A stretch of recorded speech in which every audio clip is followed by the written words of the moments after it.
$20. That is it. That is your price, Leo. My brother Julian's voice dripped with a synthetic kind of pity that made my skin crawl. He tossed a single, crinkled bill onto the polished mahogany conference table, where it landed right next to the deeds for 3 beachfront properties he had just inherited. My sister, Clara, didn't even look up from her phone. She was too busy calculating the commissions on the $5 million liquid portfolio Grandpa had just handed her that I didn't say a word. I just stared at the money. While they traded high fives and whispered about early retirement, I was doing the math in my head. I wasn't counting the millions I lost. I was counting the $40,000 I pulled from my own savings to cover Julian's business losses last spring so he wouldn't face a fraud charge. I thought about the 3 years of forensic accounting I did for my father, pro bono, to keep the IRS from seizing this very office. They saw a $20 punchline. I looked closer. Around the serial number, there was a thick circle in red ink. Grandpa wasn't senile. He was precise. That circle wasn't an insult. It was a key that I didn't react. I just picked up the bill, the paper feeling unnervingly crisp against my palm. My father leaned back in his leather chair, a smirk playing on his lips as he adjusted his gold cufflinks. Maybe now you'll learn the value of $1, Leo, he chuckled, the sound thick with a dismissal I'd felt my entire life. They saw a failure who played by the rules and got nothing for it. I saw the truth that I in my head, the ledger was already open. I wasn't just counting the inheritance, I was auditing the last decade of my life. I thought about the $12,000 I spent on Clara's medical emergency that turned out to be a luxury retreat in Tulum. I thought about the 3 years I spent untangling my father's offshore shell companies for free, keeping him one step ahead of a federal indictment. I had been the invisible glue holding their gilded lives together while they treated me like a line item. They thought this was the end of the game. They didn't realize that in the world of high-stakes debt, the one who holds the receipt holds the PowerPoint. 1 month later, the storm finally broke. I was sitting in the guest cottage, the only part of the estate Grandpa hadn't signed over to Julian, watching the rain lash against the glass. The main house was a hive of activity. My father had already invited contractors to measure for a Roman-style pool, and Clara was tagging heirlooms with "sold" stickers for an upcoming private auction. They weren't just moving on, they were erasing the man who built it all. The heavy oak door to my cottage swung open without a knock. Julian stood there, flanked by my father, holding a thick stack of legal papers. "We're selling the whole lot, Leo," Julian announced, his voice booming with a false authority that didn't reach his eyes. "The developer wants the cottage gone by Monday. Sign the liability release and we'll give you a week to pack." He shoved a pen toward me, his face twisting into that familiar sneer. "Don't be the irresponsible one and make this difficult. You have no skin in this game." I looked at the paper, then at the $20 bill sitting on my desk. They thought they were the kings. I knew they were just the collateral that I didn't sign.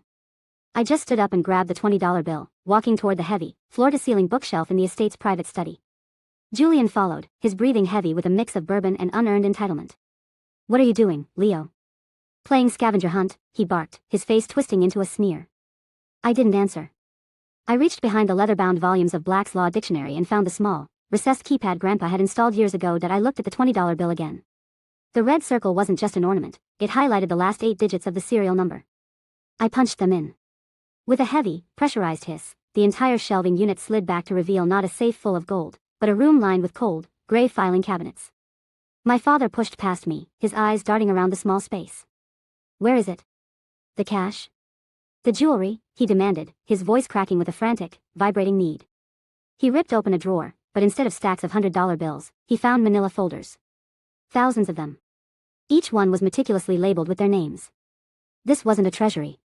It was an archive of every debt, every default, and every dirty secret they thought they had buried. That why father slammed a fist against the metal table, his face turning a dangerous shade of purple. "This is nothing. Just old paper and dead history," he roared, his voice bouncing off the steel walls in a desperate, jagged echo. He reached for the nearest folder, Clara's Tulum emergency, and tried to rip it, but his hands were shaking too violently. "I am the head of this estate. I made you, Leo. You are a clerk, a nothing, a $20 footnote." He thought volume was power. In psychology, they call this an extinction burst, the final, frantic explosion of a predator who realizes the cage door has finally locked from the outside. I didn't flinch. I just smoothed the $20 bill over the master assignment of claims lying on the desk. "Go ahead, Dad. Tear them all. These are just the physical copies." I tapped the encrypted server humming in the corner. "Grandpa didn't leave me money. He bought your defaults. He bought Julian's gambling markers and your high-interest business notes. He consolidated your failures into one single, unbreakable debt portfolio." I uncapped my pen. "And for exactly $20, I just bought the right to collect. I'm not your son anymore.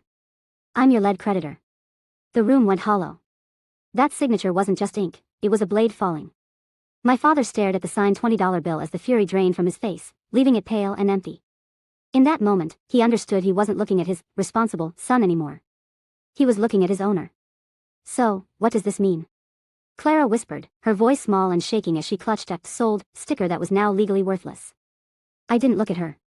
I just lifted the blue folder containing the master assignment. It means the hierarchy of this family has just changed. You thought Grandpa was hoarding money. He wasn't. He spent every dollar buying your debts, every default, every missed payment, every loan you took from people who break bones. He bought them all, and now, for $20, I own the notes. I checked my watch. The locks on the main house change at dawn. You have 6 hours to pack what's yours, which, according to these ledgers, is mostly just the clothes on your backs. I walked out into the rain, leaving the house dark and silent behind me. Sometimes the cheapest thing you can buy is your freedom.